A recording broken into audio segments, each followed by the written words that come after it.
this time I actually am going to talk about infrastructure. So, the main claim I'll be refuting is that an increase in the federal gas tax will help improve America's infrastructure. The three main supporting claims that the advocate used to support this claim were that the federal gas tax can be allocated to states to use for improvements in its failing transit systems.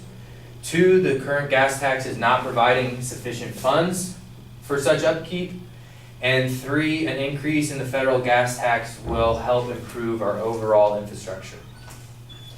Addressing the first secondary claim that the federal gas tax can be allocated to help improve the failing transit system, the advocate argued that since Riverside and San Bernardino City has the second worst transit system, the state therefore would need more money from a gas tax in order to help improve the infrastructure.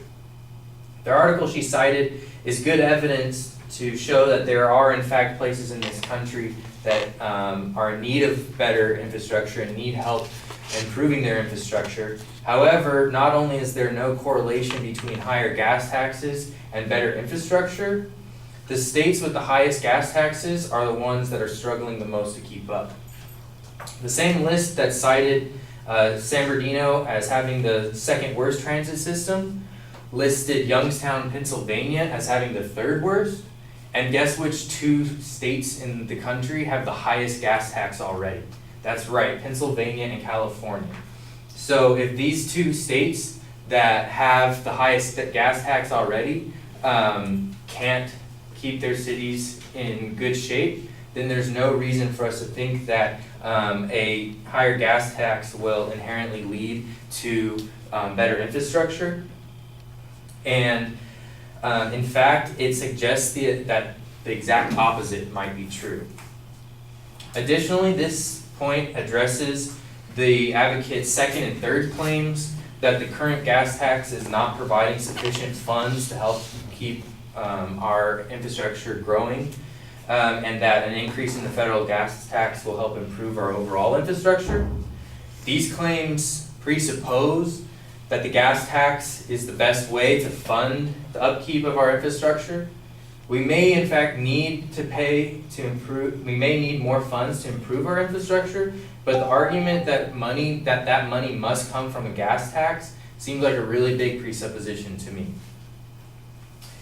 As the advocate mentioned, the federal gas tax has not been raised since 1997, and this is actually for a very good reason, because it would come with serious consequences.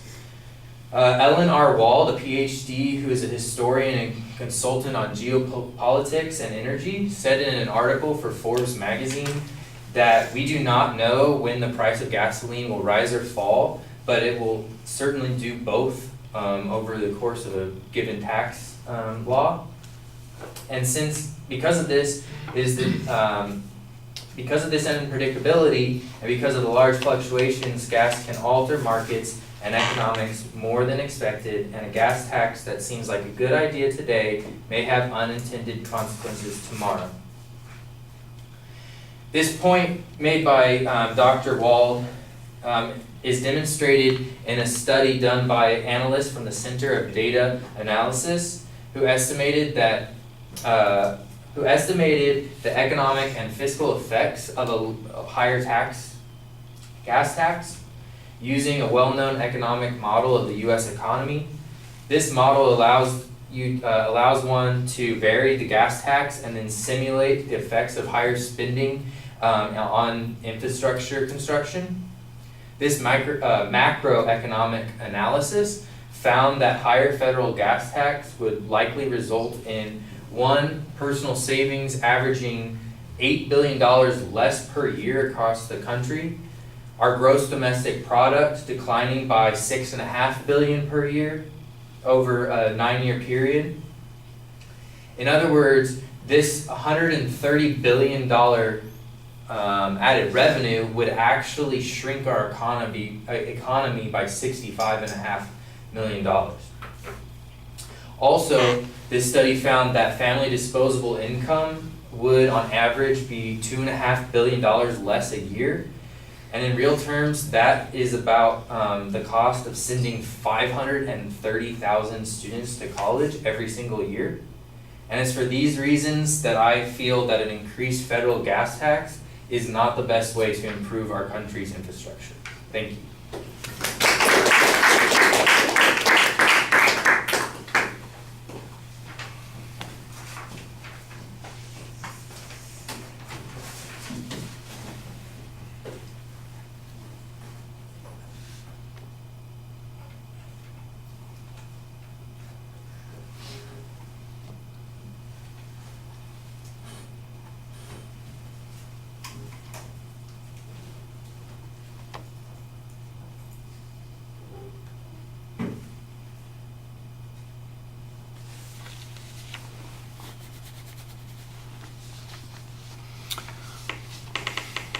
All right, it starts out clearly. You set up everything. It's easy to follow what your arguments are. On the first point, when you're talking about the impact of the gas tax, I like the examples that you have. You use the advocate's example of Riverside. Then you kind of toss in the Youngstown, Ohio, or Youngstown, Pennsylvania illustration, and then you demonstrate that both of those places, of course, are in states where the gas tax is the highest. And so you kind of explain how it seems counterintuitive, but in fact, what the advocate's argument is based on is a little bit problematic, that there's not any reason to believe that this is going to have the impact that's being talked about.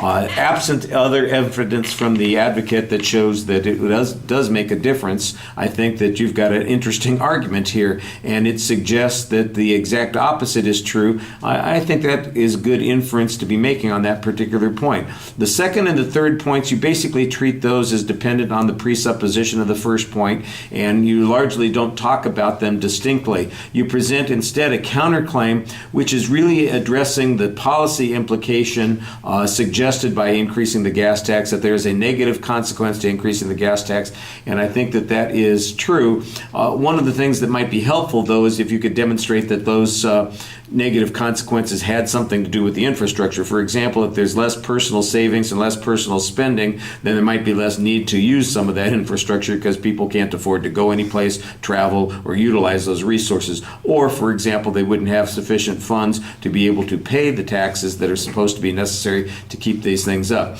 I think there's also a potential argument to suggest that maybe some other way of financing these improvements would be desirable. You don't have a suggestion on that. If we were having a policy debate, what you presented would be a disadvantage argument, and then that argument that I suggested about the alternative would be what we call a minor repair. So keep that in mind when we get to the debate process, because that'll be something that's useful. Do you have an outline for me? No.